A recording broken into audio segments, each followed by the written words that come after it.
Greetings and welcome everyone to another edition of the New Breed podcast, the world's first, best, and only podcast concentrating about new metal, concentrating on new metal. I am one half of your hosting duo, Jay Horsecow. With me, I have Tim Anderson Jr. Tim, welcome. What's up, people? All right, so this episode is probably going to be one of the longer ones. So we've done a couple of album deep dives, and the recurring theme that we keep coming across is two things. It's Indigo Ranch and it's Ross Robinson. So Tim and I did some talking, and we said, well, why not do a deep dive? Not on Indigo. We don't want to talk about Stevie Nicks. Let's talk about Ross Robinson. And let's go through his, for lack of a better term, his oeuvre. So Tim and I actually sat down, downloaded a whole bunch of shit, spent all this week listening to the albums that Ross has produced. And if you consider he started in 91, it's 2020, and he's still going strong. There was a lot of fucking music to get through. So while we're not going to do a song-by-song deep dive, Tim and I are going to touch on all the different bands that Ross has touched and what he did with their sound. Whew. All right, Tim, I got a beer. I'm buckled in. You ready to go? Let's do it. All right. So you got your what is this thing called again? You got your brewmate ready? The brewmate I left upstairs. I'm trying to drink them fast enough so I don't need it. So first album that Ross Robinson actually produced, 1991, Fear Factory's first professional recording, Concrete. Do you know the story behind this, Tim? Did you look into like the whole background here with what happened with the music? I don't, but I know it was a demo record of basically the first record, right? Right. So the first official record. Yes. This was going to be the first official Fear Factory recording. So they recorded this with Ross. The band didn't like the record deal, and they didn't really like Ross. So I think the way the lawsuit sorted out was Ross won the rights to Too Many Beers. Ross won the rights to the album. The band retained the rights to the songs, which a lot of which were re-recorded with Soul of a New Machine. Mm-hmm. So, and the funny thing is, Ross recorded this in 91. However, it didn't really come out until 2002. Yes. So Ross actually used this I think he used this as a selling point to get him into the Korn camp. Whereas Fear Factory used this album as a selling point to get them noticed to be signed with, I forget who did their first album. Do you remember who did Soul of a New Machine? Yeah, it was Royce Filber, right? Yeah, and who was it was Roadrunner. So they pivoted this Concrete album onto Roadrunner. Oh, okay. You know what? I'm gonna Google Soul of a New Machine right now because now I want to know who fucking did that record. Because I'm pretty sure it was Royce. Is that how you say his name? Royce? Rise. No, it was Colin Richardson did the record. Okay. Rise Filber is the keyboardist that shows up in Demanufacture, right? Yeah, and he worked with Ministry a little bit, right? Yes, and I think he was front 242. We'll get into that with the industrial deep dive. So this is Ross's first recording. Should we go in a little bit of his background? I mean, I guess. Yeah, we probably should. Go forward that, Tim. So Ross was in the beginning of the music industry. He was in two thrash metal bands. One was called Detente, and they put a record out called Recognize No Authority, which I listened to, and it's not that bad at all. What's it sound like? It just sounds like old thrash stuff, like old Slayer kind of. Okay. Not that like detailed and good. Then he did another thrash band in 90 called Murder Car. They had an unreleased record out. It's actually really fucking good. It's got a lot of fucking riffs on it, man. Which leads me to wonder why he didn't produce any thrash bands if he was in two thrash bands before this, which is really weird to me. That is sort of weird because usually you go with what you know.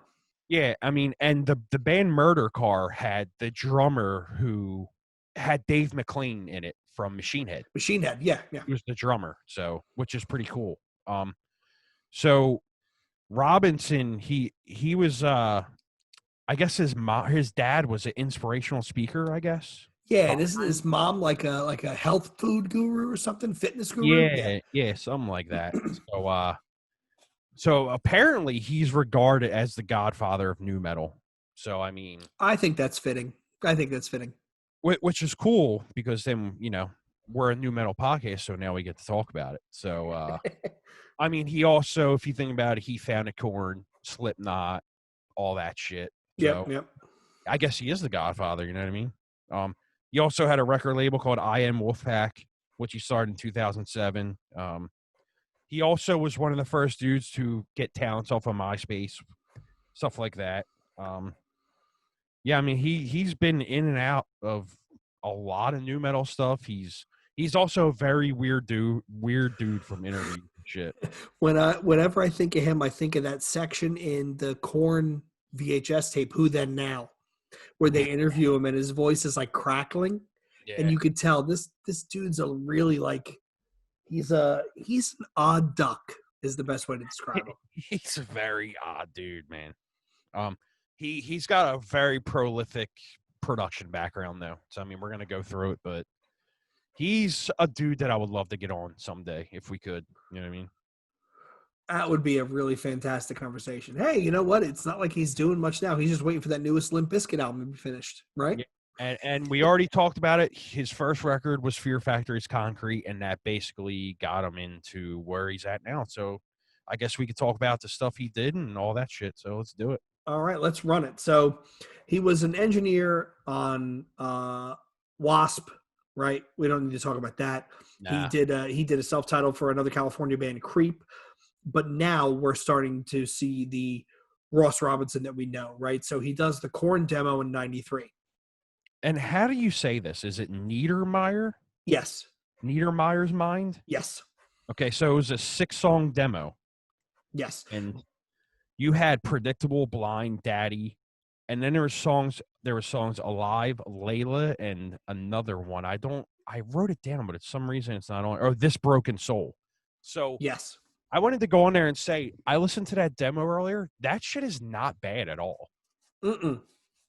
And like and the cover art of that demo, I used to have a shirt of, which is funny because I didn't know back then and what it was. But the demo shit's not bad. But I will tell you, if he had a part in changing Blind to what it was now, it's really good because the Blind that they did on that demo is absolutely terrible. Like it wouldn't have been what it was if he didn't redo that, or whoever had the idea to redo that song is a genius because that shit was terrible. It's also funny that the first song is Predictable, which is one of the songs that I do not like on that album, and yet it's your favorite. It's my favorite track. So interesting turn of events there. But so he used this demo with them to get signed to, I believe it was Epic, right? Yeah, Epic Immortal, yeah. And they follow up Niedermeyer's Mind in '93 with the Korn self-titled in '94. And it's, again, we're recording it in Indigo Ranch. This is where Ross Robinson, this is his first, I think it's safe to say, Tim, this is his first real recording in the sense that it is something that's of a large scale to be fed to a mass audience. And he knocks it out of the fucking park, right? This is where that tone is established. He has, and we talked about this when we did the Korn deep dive, the drums are very, very high in the mix, like they're not buried. Bass is prevalent. And this is where he starts to really establish the not only Korn sound, but the Ross Robinson sound. And the 7-string sound, man. Mm-hmm.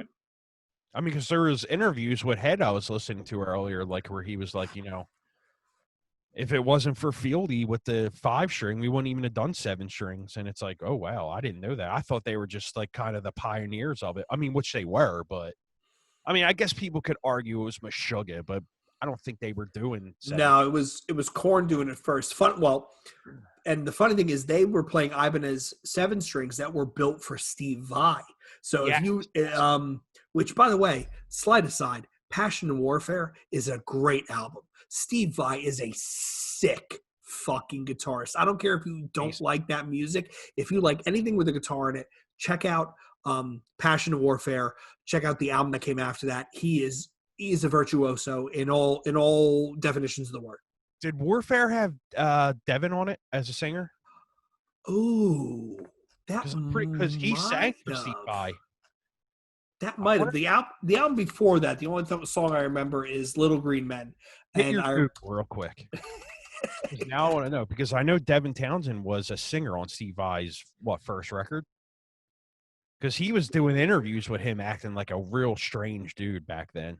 I mean, Devin's a real strange dude, and he is, top 5 of me for me, producer wise, musician wise. He's a It top 5 dude. it doesn't say he was on it. Okay, But there's like Fine. when I look at the other names that were on Passion Warfare, you have Chris Imboden, who's a drummer. You have Nancy Fagan. You have David Coverdale. You have Rudy Sarzo. You have a lot of names that I'm looking real quick, and I'm like, Jesus. Yeah, right. What was the album after this? I think Tim, it was the album after this. Okay. But Devin whatever. was singing on it. Now we're really going down a fucking rabbit hole here. Oh, Sex and Religion was that? Yes, Sex and Religion was Devin Townsend. Yep. That's it. Yeah. I'm yawning like a motherfucker right now. We're getting old, dude. So let's go back here. So now we've established Korn, right? This is 1990. But before we go into the next one, did Korn establish his career? Yes. Absolutely. Okay. Absolutely. It's like pivoting off of a job that you were really successful and using that to grow your career. This came out of the gate. It was a sound that nobody heard. They were playing drop tune sevens. Fieldy's slapping a funk bass, and David's got a 4 on the floor backbeat. And they came out of nowhere and they fucking blew everybody's doors off. And he just and as we go through the next couple albums, right?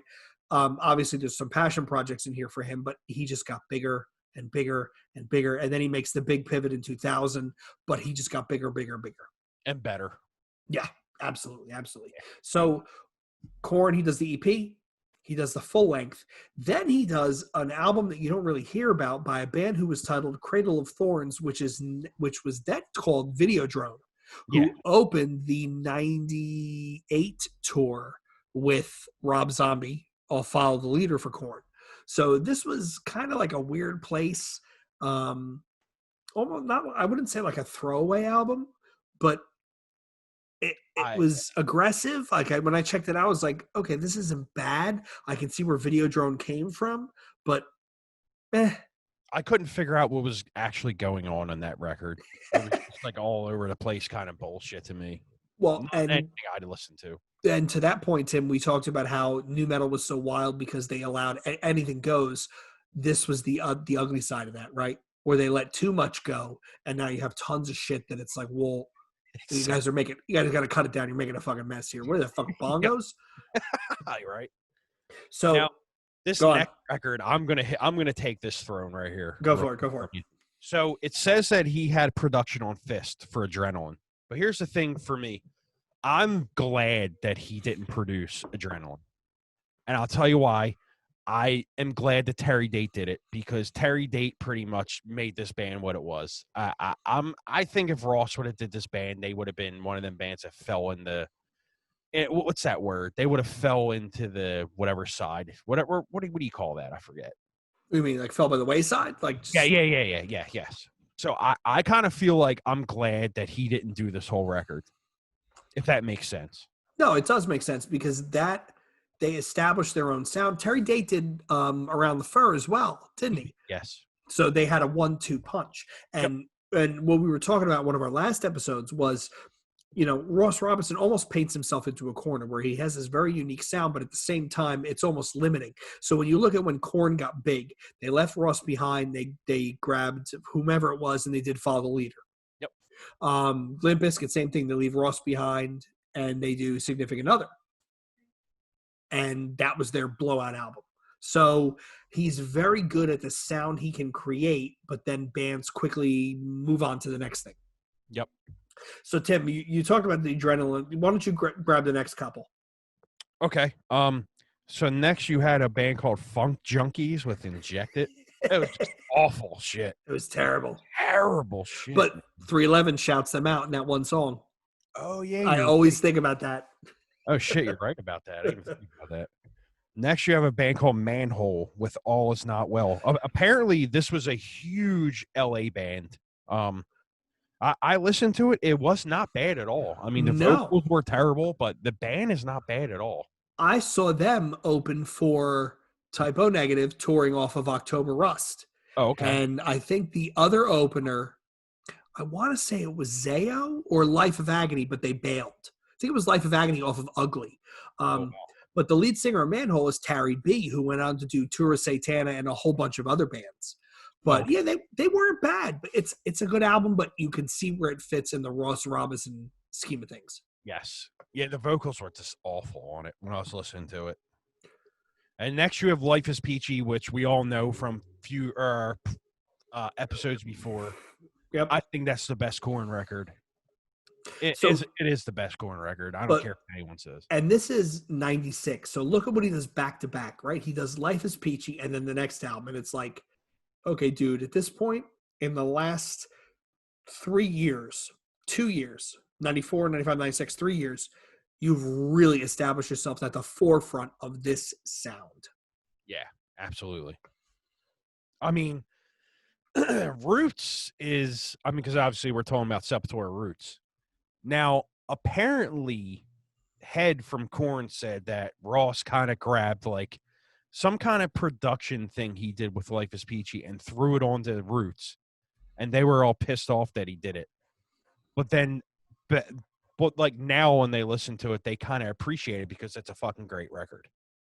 Because there's an interview I seen where they were listening to Roots and Jonathan was like, oh yeah, fucking Ross stole that from us and just gave it right to Max. But you know what? At this time, we kind of like it. So they were kind of mad at him. And maybe that's why they went to another producer after that. Could be. I think Roots, and a lot of Sepultura purists will get mad. I think it's one of their best albums. I loved it when it came out. It has nothing to do with the drop tuning. It was just a very, I don't want to say raw, but almost like a vicious album, right? Because it came off of, you have Beneath the Remains, which is brilliant. You have Arise, which is brilliant.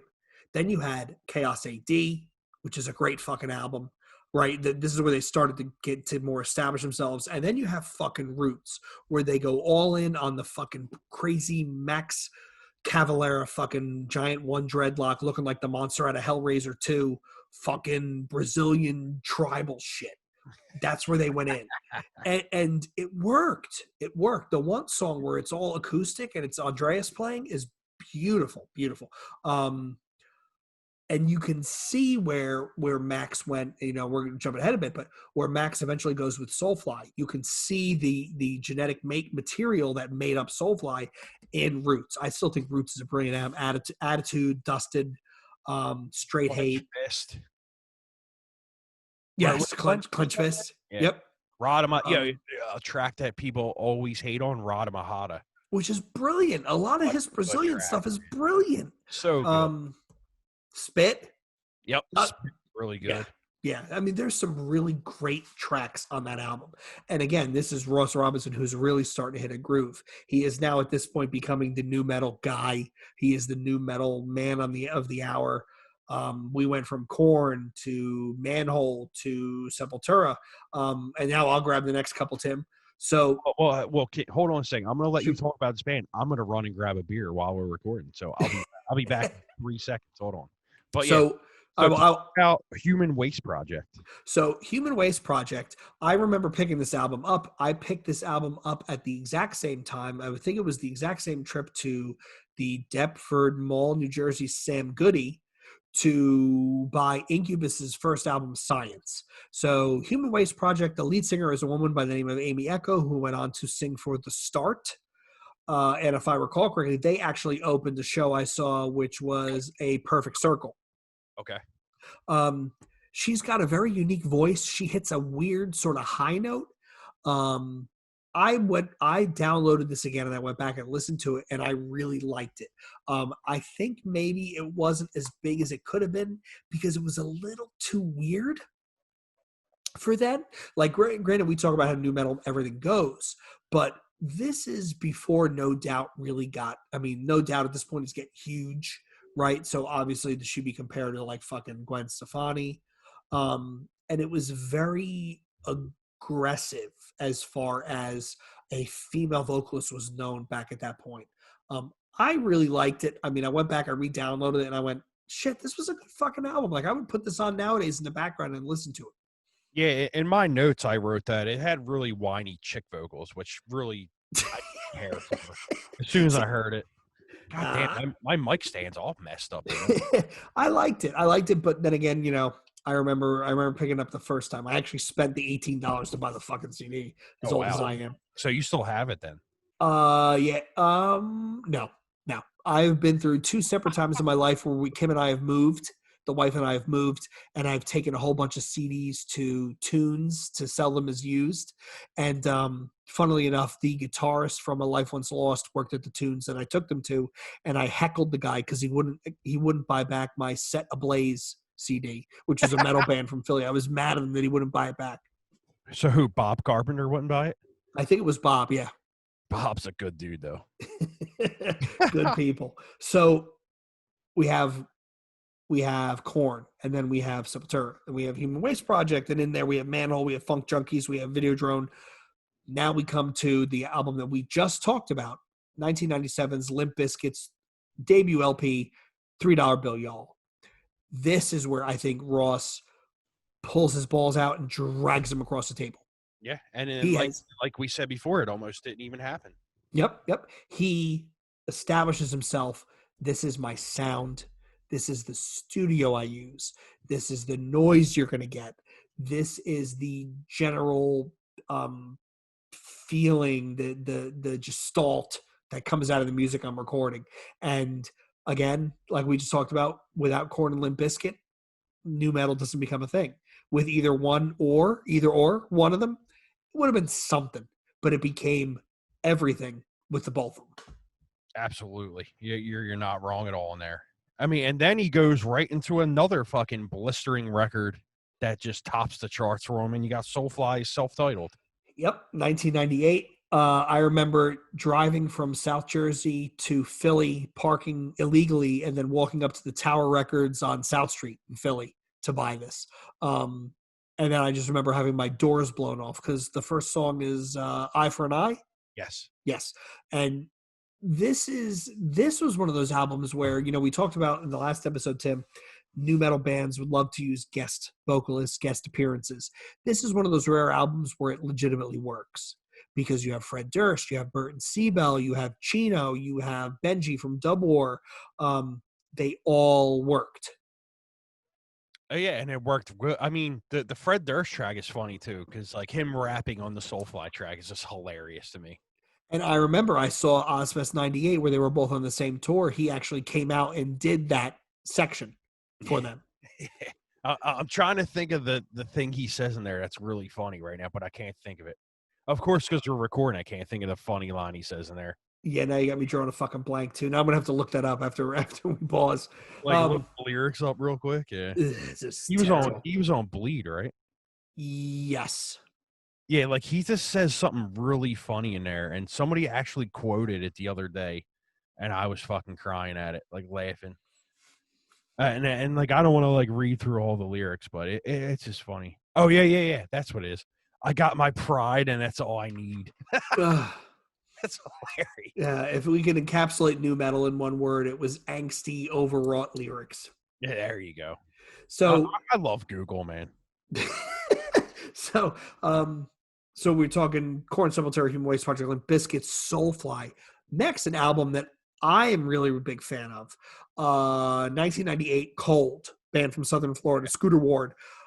His voice is so low and so unique. I really like this band. I never got to see them live. My brother did twice. I never did. This album and the two after it, Year of the Spider, and then the third one, are great recordings.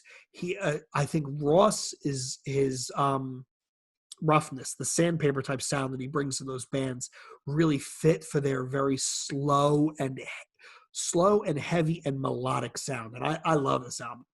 So he didn't do 13 Ways to Bleed? Mm-mm. Okay. That was the second one. It's very. You know what else is surprising to me? I'm surprised that Ross never did a Filter record for some reason. It just seems like Filter would be a band that he would do. You know what, Tim? You just pointed it out to me. There's not a lot of bands that he did both the first and the second, aside from Korn and Glassjaw. Yeah.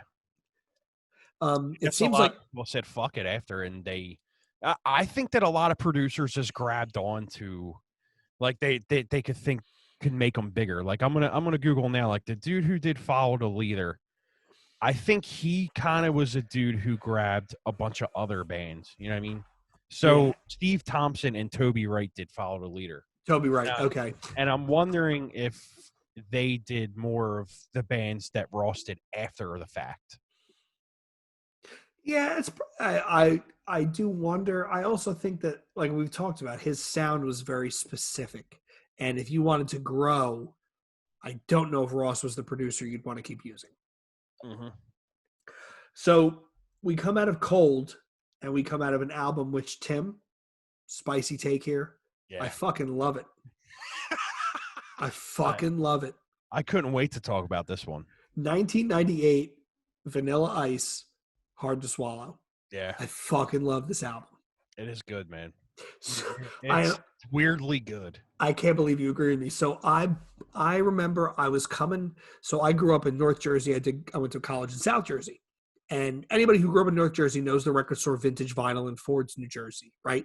There's videos on YouTube of Dillinger Escape Plan playing there and Greg Puciato just running out across the fucking displays.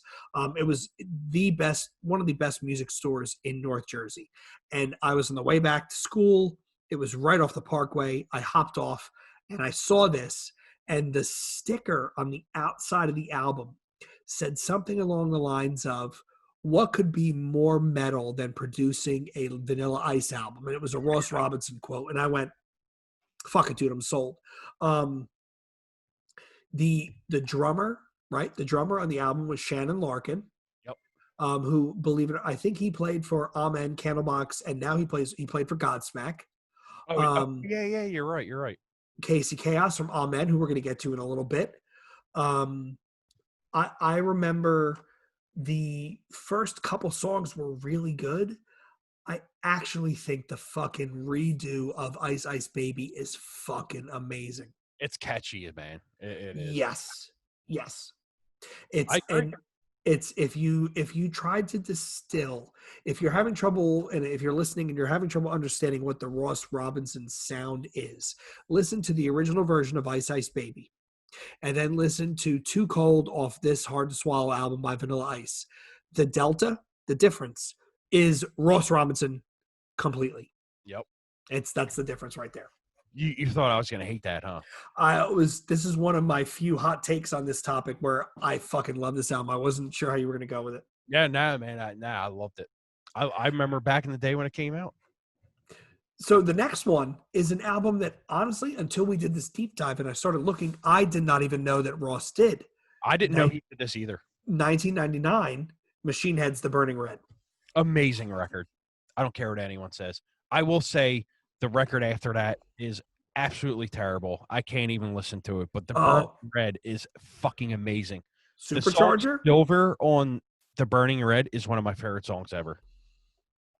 So good. I don't remember. I remember Desire to Fire. I remember From This Day. Yep. And I remember Blood, Sweat, and Tears. I don't remember anything else, but I got to go back and listen again. Incredible song. I think it's track 4 or 5. It's so fucking good. Okay. Top 10 best songs ever. I guess that's what I'm going to listen to tonight when I go to sleep. Do it. So he follows up Soulfly with a band nobody ever heard of from Florida, Cold. He follows up with Vanilla Ice. Then he goes to Machine Head. And then now, I actually think this next one, Tim, this is close to is this the high watermark for Ross's nu metal career? Absolutely. 1999, self-titled album, Slipknot. Absolutely. There's no bigger record he did. I think this is bigger than Korn's self-titled. Absolutely. I would agree with that. At this point, it was that much bigger. Nu metal was a thing. He comes in and he says, oh, well, here's nu metal. Here's nu metal at fucking steroids. And we were just talking about in the last episode, he records this at Indigo Ranch, the same place he recorded all the other albums that he did. No click track, recorded live. 9 different instruments. So imagine trying to time the fucking Clown's keg hits to Joey Jordison's drumming to the sampler guy. It had to be absolutely fucking bananas. But again, this is the not only for Ross Robinson, I honestly think this is the apotheosis for nu metal in and of itself. This is their high watermark. It doesn't get bigger than this. This is is this the word quintessential? Yes. This is the quintessential nu metal record. I mean, I understand the importance of Korn's self-title, but this record put nu metal in the stratosphere to me. I know we talked about Limp Bizkit's $3 bill, y'all doing that, but this record is what caught everybody off guard. Yes. Yes, I remember WSOU, Seton Hall, right? The heavy metal and hardcore station out of North Jersey, which is funny because it's a Christian college. I was driving somewhere and they played Sick. And I actually pulled over. I found a fucking payphone. And I called WSOU. I called the studio. And when they answered, I said, that song you played 3 songs ago, where the end of it was a guy screaming the word sick. What band was that? And it's band Slipknot. At that point, I was going to pick up my girlfriend at the time. I picked her up. We went to Sam Goody in the mall. I had no money on me, and I convinced her to buy me that CD. It was fucking brilliant. And you know what, Tim? When we do the deep dive, I think it still holds up. It holds up. It definitely holds up. It is still one of the best records ever. I mean, it's brilliant. I mean, Sick. You had Wait and Bleed. Surfacing is such an amazing song. Mm-hmm. And I'll tell you what, the end of that record, it just gets better and better. It's so fucking good. Yes, one of the rare albums where the second half is just as good as the first half. It might even be better than the first half, honestly. True. So Ross does Slipknot self-titled, right? At this point, he's top of the world. And where does he go? He goes to the first album, self-titled again, by a band called Amen. It's Casey Chaos. Which so Slipknot in the same year. Yep, it was Slipknot and Amen opening for Slipknot, opening for Machine Head, opening for Coal Chamber. Yep. And I was at the New York show where the Coal Chamber banner comes out and the fans grabbed it and ripped it out of the ceiling. So this band, the only reason they originally stuck out for me is you had 2 members of Snot on it, and we've talked before about how much I love the fucking band Snot. So it was Sonny Mayo and John Fonestock. Not bad, very punk rock. It's punk rock done through the Ross Robinson earpiece. So I didn't think it was terrible, but this isn't my niche. I'm not a punk rock guy. If you were into punk, you might like this, but it's not terrible. It's just not my thing. Yeah, I don't really care for this band either. They just don't do it for me. I remember, like I said, I walked in as they were playing, and I was just like so hyped for Slipknot. I didn't even care anyway. So your brain is just going at fucking 9,000 miles an hour. Yeah, it's like my 14-year-old, 15-year-old mind was kind of like, holy shit. Jesus Christ, Tim, you were 15. I was 22. And now the age difference comes out. So yep. We have Vanilla Ice and Machine Head slipped in the same year. Machine Head slipped on Ahmed. Then we go to, this is where Ross starts to pivot, I think. And this is where he goes post-hardcore. Yes. Yeah. He gets away from the nu metal. So 2000, debut album by a band from Long Island called Glassjaw, Everything You Ever Wanted to Know About Silence, which right now is its 20th anniversary. Right now, it literally just came out 20 years ago, like a couple days ago. Yep. I don't want to cover this one too much, Tim, because I know we're going to do a deep dive on it. Yep. But this is one of those rare albums I think is perfect. I love every track. People want to say the lyrics are very misogynist and aggressive, but he was a teenager who just got dumped. So this is the type of lyrics that you expect. Again, art is a representation of the time and place it was created. Yep. But I don't want to drain too much, but I think this album is amazing. It's a top 10 record for me. I think Daryl is one of the best singers in the metal, whatever you want to call it, genre. His voice is fucking amazing. He's just an amazing performer too. I mean, nowadays he doesn't really get too crazy up there, but he's top 10 everything for me. We should see if we can get Beck to come on and do when we do the track by track review. We should see if we can get the guitarist to come on because he seems like a nice cat. Let's do it. If you're listening, Beck, give us a call. Yeah. So the next album, I'm sorry, this thing is fucking terrible. 2000 At the Drive-In, Relationship of Command. I actually went back and listened to this because I don't remember being a fan. At this point, after Glassjaw, I was going into more metal and hardcore stuff. I went back and listened to this because I'm like, I remember this being huge. It's trash. I love this record. Really? Yeah, One Arm Scissor is such a fucking good song, man. Oh, it's for me. It's the it's the proto CU Space Cowboy. It's all skronky and angular. And just not my thing, dude. I hate CUC Space Cowboy. I hate it. Terrible. Not a fan of this one. Not a fan of this one at all. I went back. I downloaded it. I never got it then. I still don't get it now. Maybe it's just me. Who knows? Good record. Tim, you take the next couple. I gotta get a beer here. Yeah. Next we have in 2000 again. We have Amen with "We Have Come for Your Parents." Like I said, I'm not a really big fan of this band at all. This record was decent though.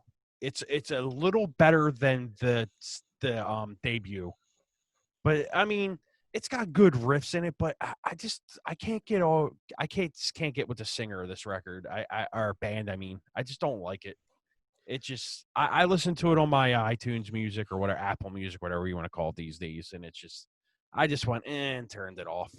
I checked it out. I didn't think it was terrible. I didn't think it was great. I think the self-titled might have been a better album, but again, it's very much in the punk rock lane that is not my thing. So I'm not the target audience, and I'm probably not suited to make a good opinion. Yeah, true. Next you have Snot with Straight Up, which was obviously Lynn was already dead before this record came out, and you had a bunch of people that were guesting on this record. So was Fred Durst on this record? I think. Wait a minute. Yes, he was. So this is the one where there was a bunch of different songs that were written by either bands or they were rough tracks from the band Snot itself that they recruited a whole bunch of guest vocalists on. Yeah. And who was on there? It was like Raymond or what's his name from Fear Factory? Yeah, it's Serge from System of a Down, Jonathan Davis from Korn, MCUD from Hed PE, Max from Soulfly, Jason Sears, Rich Kids on LSD, Brandon Boyd of Incubus. The big song was Angel's Son, which was the Seven Dust guys. That was the acoustic one. You had the video of them all playing around a campfire. Fred Durst from Limp Bizkit, Dez Fafara from Cold Chamber, Corey Taylor from Slipknot, Mark McGrath from Sugar Ray, Whitfield from Ugly Kid Joe. And then honestly, I think the best Snot song they ever did, and the inkling of what they were going to be with the next album, Absent. Yes, was one of the last songs on the album. Yeah, you're right. Unbelievable song. But yeah, Ross produced Absent, which makes sense, and it really makes you think, Tim, if he's not killed in that car crash. And Snot goes into Indigo and does an album with Ross Robinson, right? With their weird proto-funk, hardcore metal leanings and his production skills. What would that thing fucking have sounded like? They would have been one of the biggest nu metal bands ever. Yes, they would have been huge. It would have been huge. There's no question to me. Huge. I mean, it sucks because that first record is just so fucking good. And I hate that, like, the dude died, but I also love that when he died that they kind of said, you know what, we aren't him, we aren't anything without Lynn. So I appreciate that, man. Yeah. There's a respect with just not trying to carry on and milk the name for name's sake. I still listen to this song all the time. I think it is brilliant. It's a very good one. So I'll grab the next couple, Tim. So we come out of Snot, Straight Up, right? The compilation in 2000. And the first album that Ross Robinson does in 2001 is Slipknot's second album, Iowa, which really doesn't need much to talk about. This was a game changer. Oh yeah. The production on this record is so fucking good. Yes. It's just so good. It's one of the, like, when you put it on a good stereo system or a good pair of headphones, it sounds so huge. And the songs are just fucking, they're just chaos, and they're just chaos. They are chaos. Oh, it's so good.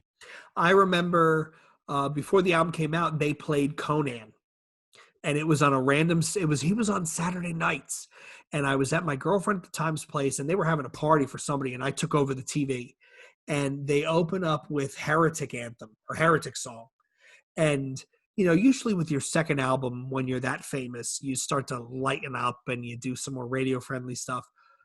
And they go into the fucking Heretic Anthem, and I went, what the fuck, with all these dudes headbanging on stage on Conan O'Brien? Because Conan is sitting there like, dude, what Andy Richter, what are we doing right now? We got to run. We got to run now.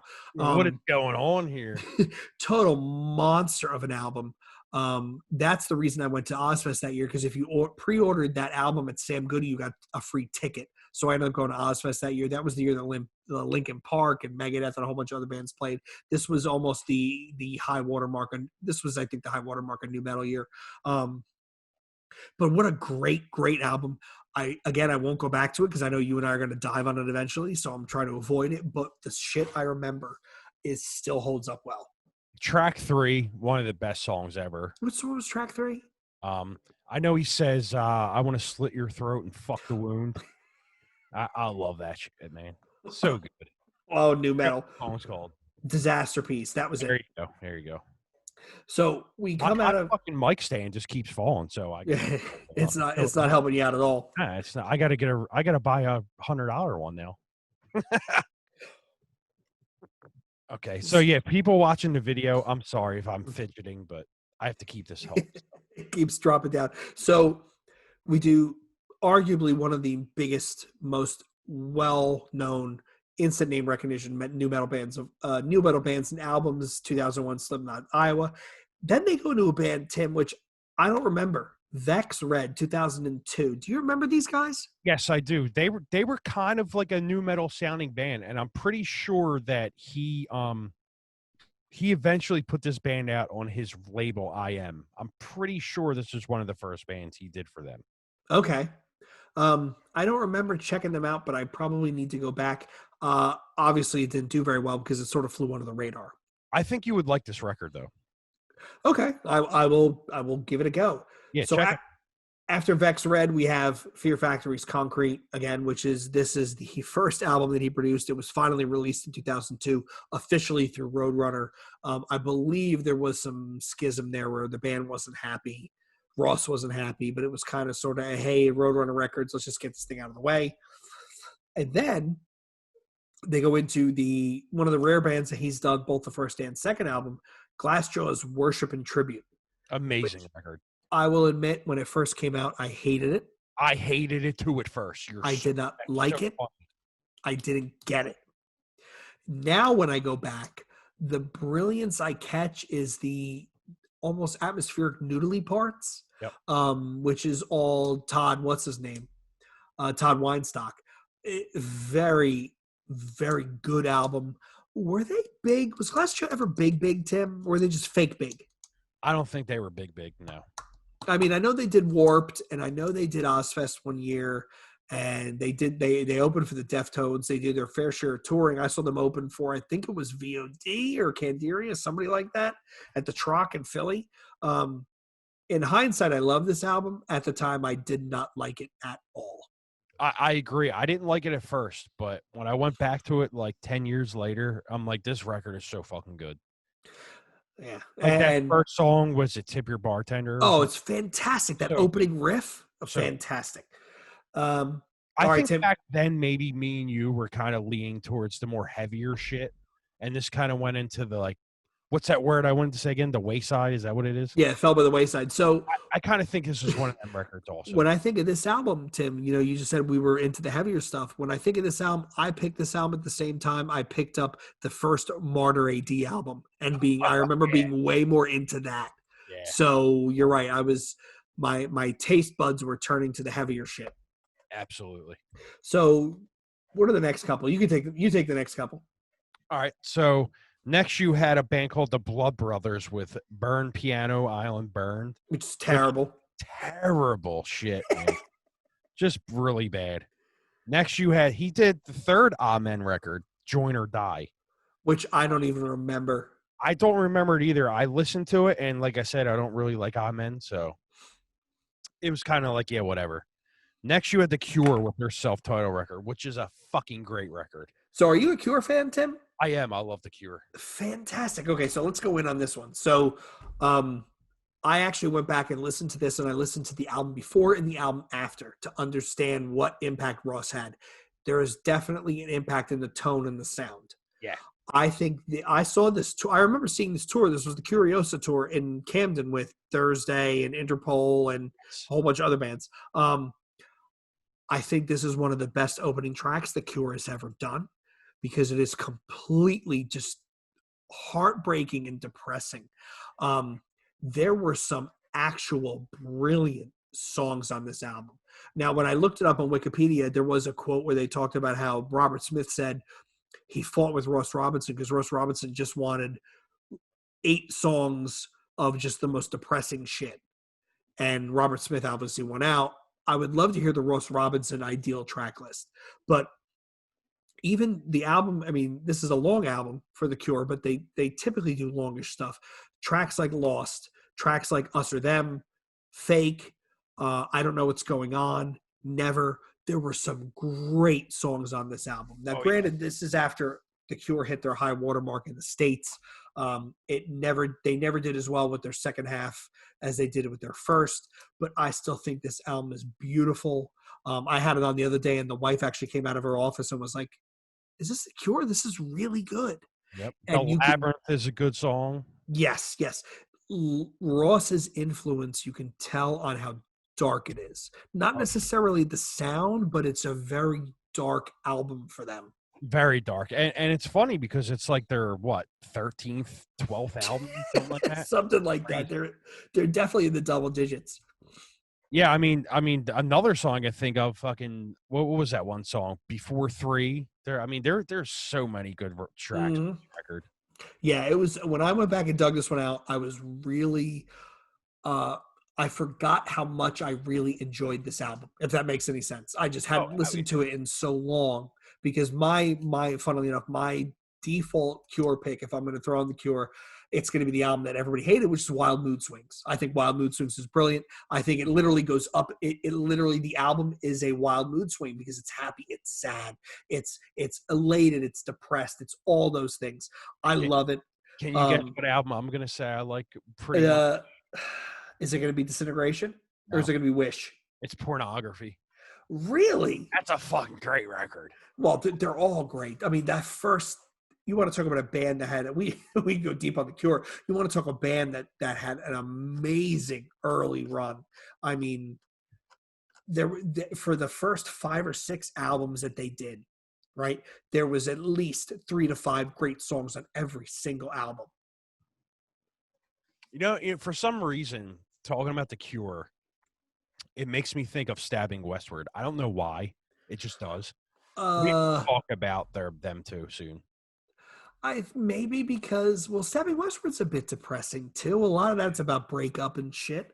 Whenever I think of the Cure, I think of Boys Don't Cry. Yeah. I think of, obviously everybody thinks of Disintegration. They think of Friday. Yeah, Friday I'm in Love.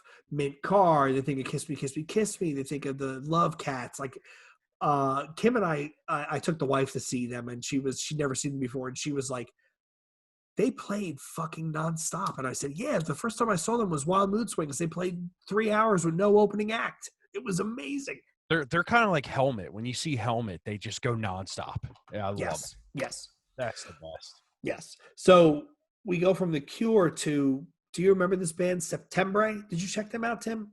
Yes. Now, they kind of remind me of Finch a little bit.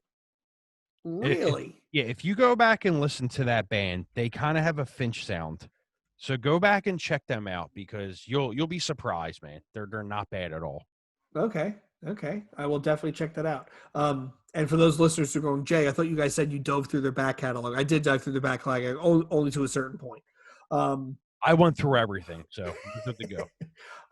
So after Septembre, we have he produced 2 songs on Team Sleep, which was Chino from the Deftones. How do you describe this, Tim? Like an electronic sort of electronic ambient? Deftones. I liked it. I liked it. They did some good stuff. One of the best records ever. So fucking good. Just I think Team Sleep was members of, I think somebody at the time, it was somebody from Far, I believe, was in Team Sleep. And then you had the DJ, I forgot the hell his name is. I should have looked this up.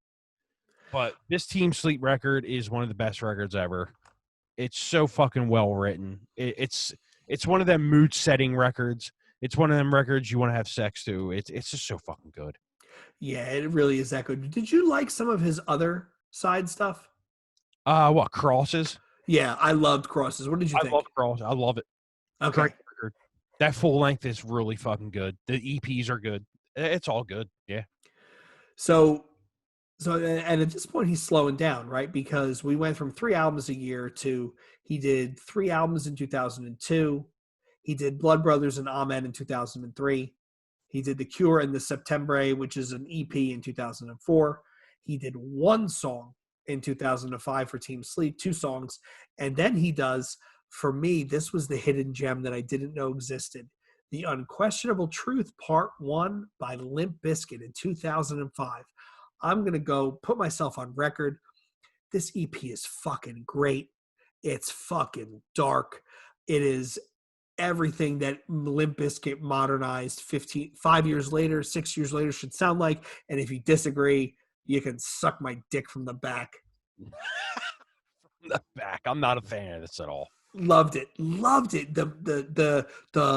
The song lyrics are dark. It's not all him whining about being fucking made fun of or being dumped.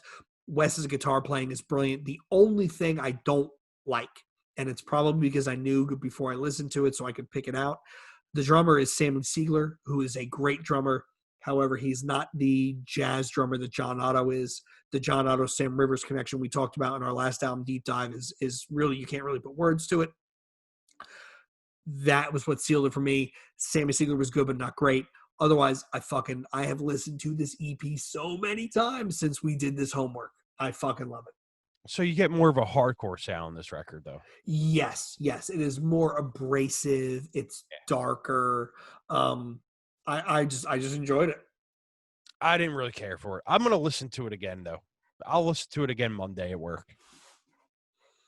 We'll and then I'll get back to you on Messenger and let you know what. Okay, it still sucks. You're an idiot. Okay. Next couple, Tim, you can take. Take the next 5 or 6. First to last with Heroin or Heroin. Is that how you say it? Heroin or Heroine? I have no idea how they prefer to pronounce it. We're going to say Heroin. I never cared for this band. This was, I guess, dumb kids were calling this Screamo back in the day. This isn't Screamo. This is just fucking post-hardcore with screaming and singing. That's all it is. It's not Screamo. Fuck off. And this is the dude, this is Skrillex before he was Skrillex, right? Yes, sir.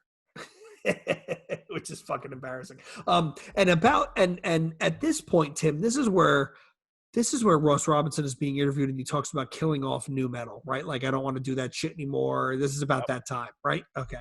This was about the time where people were hating on it and they wish it never existed, but they didn't realize how many bands got huge off of it, how many bands people took influences from, and it's so annoying. And that's why I love talking about this genre, because just so many people took influences from it, and so many people sound like it, but they don't like to admit it. And I hate that, man. I mean, there's going to be records that he produced after this that were nu metal that they don't like to admit. You know what I mean? That right. hard too. And we'll get to it. And when we get to the record, I'll say what it is, but I'm sure you know what it is, though. Yeah, I know what's coming. Yeah. For first to last, not a big fan. Not at all. I don't really care. Next you had Idiot Pilot with Norma Jean with Redeemer. That is actually a good record. I know you're not a fan, of them after Skogan left, right? Yeah, they didn't do much for me after he left, because I one of those rare bands where you can't replace a vocalist to me. Yeah. Skogan's he was in the Chariot too, right? Yep, he went from Norma Jean to the Chariot to 68. That's right, 68. That's right. Okay. That Chariot record's amazing. Anyway, it's a great record, that Norma Jean run. It's good. It's just I'd rather have the record before that, to tell you the truth. Next you had, which is the one before that, Tim? It was son of a bitch. See, you can't put me on the spot like that. I don't remember. Was it You got to Google? yeah, I'm pulling it up I now. don't like pulling up Google when I have the joke Oh, in front of me. oh God, the Aftermath. Yeah, that record is way better. So funnily, funny new metal ties. Here I am looking at Redeemer. The cover was done by the lead singer of the band Cellophane, who was on the first Ozfest. And they're a terrible band. What, you don't like Cellophane? I went back and listened to them. They're terrible. I disagree 100%. I think it's great, but okay, carry on. We'll dig that out later. Yeah, we will. We're gonna talk about bands that are just had one fucking month of who's this band, and then they went away. They're one of them. Next you had Idiot Pilot with Wolves. Great band, but this record's terrible. The record before that is really good, has a Deftones vibe to it, has like an Inkling vibe to it. If people remember who Inkling is, old PA fucking band. Really good stuff.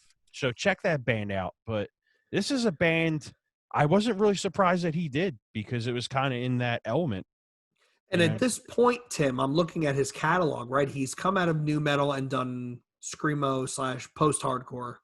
And now he's getting into more of the almost jangly indie rock sort of stuff. You know what I mean? Like 5-piece, like 4-piece, 5-piece, 2-piece. I guess the best way to say it is like indie or college rock. You know? Yeah, exactly. You're definitely right on that. The college rock thing, and a lot of these bands we're about to talk about are really in that realm. Yeah, like the next two, right? The next two are basically back to back. The next one is Drop Dead Gorgeous in 2007 for Worse Than a Fairy Tale. Yeah, see, kids would call this screamo, but it's really not screamo. It's just post-hardcore Finch worship shit. That's all it is. Bad Finch worship. And then it was Blacklight Burns, which I think, if I remember correctly, is the same vein, right? Blacklight Burns is Wes Borland's other band. Oh, shit. I got my names confused. Okay. Yeah, they're really fucking good. This record is something that you would love. Even though he only did the mixing on Mesopotamia, this is an amazing fucking record. And I remember somebody was listening to the first episode and we talked about this record and he was like, yo, good call. Oh, it was Dolphin Farts. He said good call on that record. And I'm like, dude, I know because that record rules. I never listened to this. Adam, aka Dolphin Farts from No Echo, he was saying, yo, good call on Seven Dust. I never listened to them before until you guys talked about it. I'm like, what? You never heard Seven Dust until then? Yo, not for nothing. Shout out to Adam for having the best screen handle I have ever seen in my life. He's Dolphin Farts. Yeah, you know what? No Echo too. That's a great website. Yeah, Carlos is an awesome guy. I think I actually here I am looking at my notes, Tim, and I actually have that written down as something that you told me I should have listened to. Listen to it; it's really good. If you like Wes Borland's guitar playing, you'll love that record. And also, Ross put out that record on IM, so that came out on IM. That was his brand. Okay. He put out literally everything that they did. Next you have Norma Jean with The Anti-Mother. That record is just not good. I don't like it at all. They had a lot of member changes. I just don't like that band or that record at all. Nope. Next, you had Siddhartha with Saga. It's just butt rock shit, terrible. Why? We don't even have to talk about that. And this was the only thing he did in 2009, which makes you think that I think either he's slowing down or he's starting to be like, eh. Well, this is back when he was trying to find bands off MySpace, so he was just kind of trying to be the smarter person than everybody else. You know what I mean? And then for the next, all right, well, we'll do. He did the next run. The next record was Korn 3. Remember Who You Are. So he kind of tried to go back and get that essence of the first two Korn records, and he kind of got it, but he kind of didn't. Yeah, I listened to a track while you were away. I had it playing in the background, and he got close, but you can never get that. You'll never get that lightning in a bottle again. You can't go home again. Never. You're never going to grab. I mean, Oildale is a great song. I don't know if that's a song you had on. It's a great song. It kind of sounds familiar to the first two records, but it's not Korn. It's not Life is Peachy, and it's not right. It's a decent record, though. It's something I would put in my Apple Music and probably listen to. Now, you have 1, 2, 3, 4, 5, 6, 7, 8, 9 albums in a row that are absolutely fucking terrible. So from 2010 to 2012, he did 9 records, and all of them suck. The one band I don't even know Want how me to to. name 'em? I don't know how to pronounce that name. Dan Aykroyd. Yeah, Dan and Aykroyd. Yeah. It's So terrible. he did Repeater with We Walk from Safety, terrible. The Klaxons, Surfing the Void, terrible. Inborn Persona, terrible, which came out on IM. He did Dan and Aykroyd, stupid name, terrible record. Hyro the Hero, terrible. Craddy with Anthems of the Hero, terrible. Another Siddhartha record, terrible. Do you think at this point, Tim, he was just kind of throwing shit at the wall and seeing what stuck? Yeah, I kind of think he might have needed money back at this time, and he was just kind of trying to get records out. I don't know. I mean, that'd be something we could ask him if we ever got the opportunity, you know. Then he did Barry Taxrix or something, terrible. Very sorry. Yeah, I don't know how to say that. And then he did something called Semantic Punk. Semantic Punk with AE. It's basically the alphabet. Ugh. Awful shit. And then he went to Tech Nine with Therapy EP. And this was Tech Nine's rock-ish album, right? Just rockish album, yes. So it's not bad, No, but it's not terrible. not good. It's not good though. Okay, and then we go to Sepultura with The Mediator Between Head and Hands Must Be the Heart. I'm sorry, dude. I just don't care for Sepultura when Max left. Yeah, I will say the first 2 albums after he left was Nation and Attitude, I think. Eye Against Eye. Was it Eye Against Eye? Yes. Attitude I remember really liking. Nation I only really liked the title track. And no offense to Derek, like he's not a terrible vocalist. Funnily enough, when they were all on Roadrunner together, I saw Sepultura play with Derek, and the openers were Earth Crisis touring for Breed the Killers, I think it was. No, what was their Roadrunner Records album? Breed the Killers, right? Breed the Killers and Slither. No, Slither was on Victory. That was back to Victory. So it was Earth Crisis touring off Bleed the Killers and VOD touring off of Imprint. Mm-hmm. That was the opening bands. But yeah, I enjoyed Against. That was it, not Attitude. It was Against. I thought Against was really good. Nation had a couple good tracks, and then I was out. I checked out. I mean, you got Andreas, whatever you want to call him. He's a fucking great guitar player. But absolutely, yeah. Sepultura, I don't want to hear any of the songs that Max did. I just don't feel like they should be able to do them. I get that Andreas probably had writing in all them songs. He probably wrote most of them songs. But at the same time, just stop playing them songs. Just stick with your fucking catalog that you have now. It's like they just put out a Corona video or, quarantine video of them playing Refuse Resist or whatever. Yeah, stay away from it. He just doesn't do a good job to me. No, stay away from it, man. Do your newer stuff. Exactly. Just do the new record Quadra is not that bad. Really? It's not that bad, but I also don't really care for that band now. But right. We'll get into them later because we could talk about them forever. So next we have We Are Knuckle Dragger with The Drone. Fucking terrible. I listened to it and I was just like, what? I can't believe, Tim, God bless you. You actually dug into each one of these bands' catalogs to see how bad they actually are. Next I'll just take the rest of them since I listened to all of them. Fair enough. Next we have Wild Throne with Bloodmaker. This was a Roadrunner band, and this was actually kind of new metal, and it's not that bad actually. So write that down. It's Wild Throne. Okay. Bloodmaker. So check that out. You might like it. The vocals are kind of terrible, but it's not that bad. But the next few are really bad. This band Barry Taraxis again. I guess it's a chick with Denobra I can't even pronounce this shit. It's hard pass, fam. Yeah, next you have Soko with My Dreams Dictate My Reality. Terrible. Next you have a band called Cancer Bats with Searching for Zero. They have some decent records. Aren't they like a punky, Scottish sort of band? Yes, yeah. They're not a bad band at all, but it's not something I really care about. Next, you have another Wild Throne record. The vocals in this record made me want to fucking kill myself listening to it. It was just that bad. Like I wanted to hang myself. Like, oh my god, this is awful. I have to download that right now then. Next, you have Red Fang with Only Ghost. That band does nothing for me. I know a lot of people love that, Yeah. but no. Yeah, I remember checking out this album when it came out. Not a sound that I'm into, but I know it got some nods. Yeah, and it's no, thank you. Next, you have a band called De La Tierra, awful.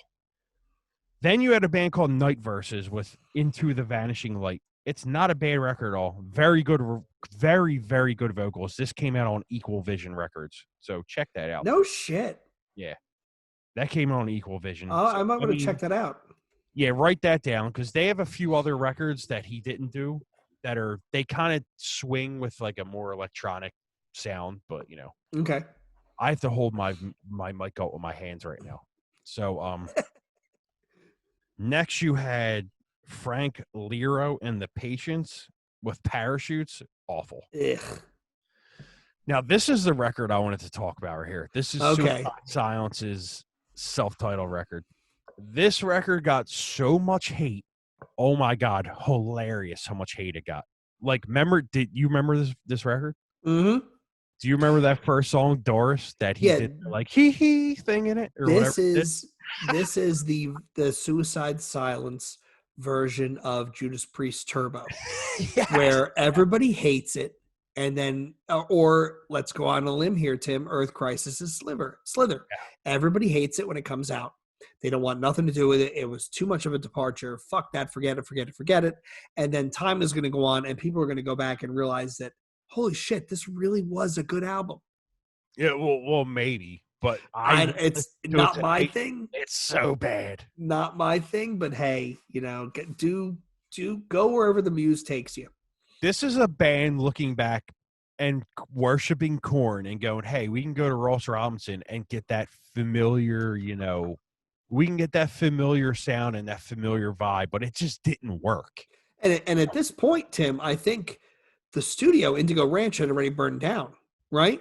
Oh yeah. When did it burn down? Oh, you know what? We'll link that article in the show notes.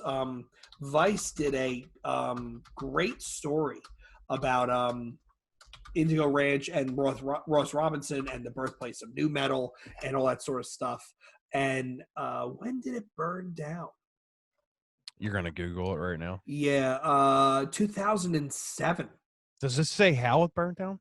It was the wildfires, California wildfires in 2007. So everything Ross did post Norma Jean's Redeemer was all not at Indigo Ranch. Okay. And maybe you kind of wonder when we look at that run of just the dumpster fire that was his output, maybe that had something to do with it. Yeah, maybe. You could be right on that. Well, let's get the rest of these records out of the way, and then we'll have some closing thoughts. Next, he did Dead Cross with their self-titled record. That was Dave Lombardo on drums. It's just terrible. I think it's not bad. It's just not really my thing. I mean, this is Dave Lombardo. It's Justin Pearson and Gabe Serbian from The Locust. Mike Patton did some stuff. So it's going to be a little – every time you see Mike Patton's voice name, it's going to be a little bit weird. Yeah. Yeah, and I don't really care for him, so fuck him. We're getting loose here, people. It's late, and Tim and I are a bunch of beers in. I'll tell you, I have 1, 2, 3, 6, 7. I have 9 beers done. This is my 10th, so I'm feeling really fucking good right now. If you can't tell. Next, we have The Used with The Canyon. I absolutely love The Used. I think they're one of the best bands out right now. See, I remember the first one. I never checked. I liked their first album. I never checked out this one. Is this any good? It's very good. Okay. Yeah, all their records are really good. They have a new one. They just had a new one come out that I haven't checked out yet. So go back and listen to The Used. They're a really good band.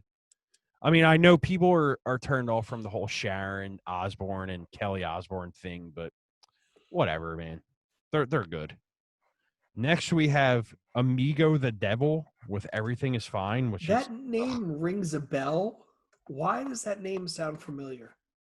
Because it's like a popular, like rapperish kind of person, I guess. It's That's terrible. terrible. Murder Folk. Ugh, Murder Folk artist Amigo the Devil. That's just eject. Don't even fucking bother. This is yeah, him trying to do something different. get rid of it. And then next, he hasn't done anything after that. So that was 2018. So we're in May of this is May 10th, 2020. And Stampede of the Disco Elephants by Limp Bizkit is upcoming, but no one knows when it's coming out. This is the new metal version. I'm calling it. This is the new metal version of Chinese Democracy, where it's going to be talked about for ages and it's never going to come out. And then it's eventually going to come out and everybody's going to go, We waited that long for this. yeah, what the fuck? We waited for this. What is more? So, Tim, let me ask you this. And I know you're not a fan of the band I'm going to ask about, but I'm going to ask you anyway. What is more offensive to your ears? Limp Bizkit covering Ministry or Crazy Town covering Refused? Which do you think is more offensive? Do you have to even ask? It's Limp Bizkit, right? No. Oh, really? Crazy Town covering Refused? Because I know you're not a Refused fan. They So are the fucking worst band ever. I can't stand that people call Crazy Town a new metal band. Tim, I like that first album. The last track on that first album is good. I remember, back that I have to hold this mic up like this. Let's call back to earlier in the episode where I talked about how when I pre-ordered Iowa, I got a free ticket to Ozfest. Crazy Town was on the main stage, and I was hanging out like in the East Center. I was in the back, right, not in the grass. I was in like the side where they have like all the concessions, and Crazy Town is playing, and I heard the opening riff to New Noise, and I looked at my buddy Rob, and I went, they're not covering fucking Refused, are they? And he goes, there's no fucking way. And we ran up because we wanted to see it. And we ran up just right as Shifty Shell Shock goes, can I scream? And I went, oh my God, this is fucking terrible. Yep. You know what? I'm going to listen to that when this Zoom episode is downloading, because I'm going to make sure I do this the right way this time. I'm going to listen to that. Holy shit, I'm drunk. Great. And this, so that is, so in the aggregate, right? Looking at Ross's entire catalog, he obviously is the godfather of new metal. That's undeniable, right? Undeniable. He took a whole bunch of bands, even bands that didn't get big, bands like Videodrome / Cradle of Thorns, bands like Manhole and Tarried B, Amy Echo and Human Waste Project, Cold, Amen. He touched all those bands and made new metal a thing. And then he went away from new metal and he went to post-hardcore screamo, right? He starts with Glassjaw. He is at the Drive-In. He does Blood Brothers, right? 3 bands that are super well-known. Sprinkled in there, you've got Slipknot's second album. You've got 3 albums from Amen. You've got The Cure doing, I think it was their 12th or their 13th album. Yep. Then he goes back to Limp Bizkit, and then he goes into the weird metalcore fucking, I don't even know what to call it, the fucking MySpace years, right? From First to Last and Norma Jean, and through all this other crazy shit, and Aykroyd. So, in the whole, Tim, if you had to give a letter grade to Ross Robinson's body of work as a producer, what would you give it? I would give it a B, just because he did Korn, Slipknot, Limp Bizkit. I was thinking the same B, or I would be generous and give him a B+, if only because when I went back and listened to that Cure album, I can't think of a band that is more incongruent to Ross Robinson's sound than a Cure, and yet he put his stamp on them and they put their stamp on him. Yeah. Okay. So we can say B. Let's just go B. We'll give Ross a solid B. But now I'm thinking, Tim, we got to start looking and figure out who else out there could we dig into as a producer, or maybe the dude who did Follow the Leader, which was Toby Wright. Maybe right. But we'd have to look. I mean, because here's a band that people hate on, but Dope. I mean, we could do a Dope deep dive. I am not familiar with their catalog, so that might be interesting because that will take me down a path that I have never been down. And the funny thing about Dope is Carly's son, Jameson, takes drum lessons at a place called the Rock School or whatever Okay. over in Delco where I'm at. And the guitar player of Dope, who also plays for Static X on the tour now, he teaches guitar there, and she was telling me I could get him on. So we could definitely get him in here to talk to him about that stuff. Yeah, you know what? We could do some fun stuff with Static X and the whole industrial piece, right? Maybe we do a couple of guests in one night. We do an industrial history deep dive, you know? Oh, yeah. That'd be some So, fun yeah, stuff. I can hit him up. His name, he calls himself Virus. We should definitely do that then. Let's talk about that. When we're done this, me and Carl are going to watch a movie, so I can talk to her about that, and I can get him on. You know, when this whole Corona shit goes over, we'll definitely start, talking about that. Sometime in 2022 when shows start up again. Exactly. All right. So, Tim, any final thoughts before I wrap us up? Yeah. So, obviously, we're saying he's regarded as the godfather of nu metal. We agree with that, right? Right. And we also said we're surprised with him being in thrash bands that he didn't produce any thrash bands, which is very weird to me. We also agree he's a weird dude. But I kind of feel like anyone from LA and in his, range is a weird person. Everyone from LA is weird. Mm-hmm. California. Right. California in the aggregate, they're all weird. Yeah. Did he really discover Slipknot? I guess. I mean, we'd have to ask somebody about that. I mean, it's not like we're cool enough to get Corey on, but we could try. You never know. What else? I mean, was $3 Bill the genre maker for nu metal? Probably. Yeah. I think the opening salvo of nu metal was Korn's self-titled. I think the second wave, which really cemented it as a thing, was $3 Bill Y'all. And I think the high water mark was probably Iowa by Slipknot. That was the end at that point. It was all downhill from there. True. And his label, IM, they didn't really put out much stuff. I mean, what happened with that? I guess we can dive into that soon. Mm-hmm, mm-hmm. And like I said, the Suicide Silence record, that was just a ploy to get his sound on it, and it failed. So I guess we can agree with that. Yep. And he also, we forgot to talk about, he owns like nightclubs and stuff. So maybe that took apart, him recording records, Yeah, maybe he just, sort of lost interest. I did catch that one YouTube video of Show Us Your Junk or whatever. Yep. And he was pulling out like all this vintage stuff like microphones and amps. And he's a bit of a gear nut, which is pretty cool to see. And you can tell that he did put his heart in what he did. We may not agree with what he produced in the later half of his catalog, but he at least was always coming from a place of honesty and trying to do his best. Yeah. And I think the whole thing with him producing different genres and records, I think that was him maybe sharpening his skills as a producer. Maybe that's what it was. And I think that's a good thing. So him doing terrible records, I mean, they're not going to be for me and you, or they're not going to be for everybody. So that's and you know what? I would be fucking bored if I did the 7 Limp Bizkit albums that all sounded the same. You got to try and do different shit. Exactly. So there you go. So I guess we can end it on there. All right. Real quick, follow us on Twitter and Instagram at newbreed_podcast. Email us newbreedpodcast@gmail.com. Join our group page, New Breed. Make sure you spell it NU-breed. So go on there. NEW. If you're spelling it NEW, you don't deserve to be in the group. Just go. Exactly. You're an asshole if you spell it that way. But hopefully people are loving this. And dude, I'm loving every second of this. Is fucking awesome. And yeah, we're having a good time right now. So I guess we can end this, huh? All right. And once again, thanks everybody for joining in, and we will talk again soon.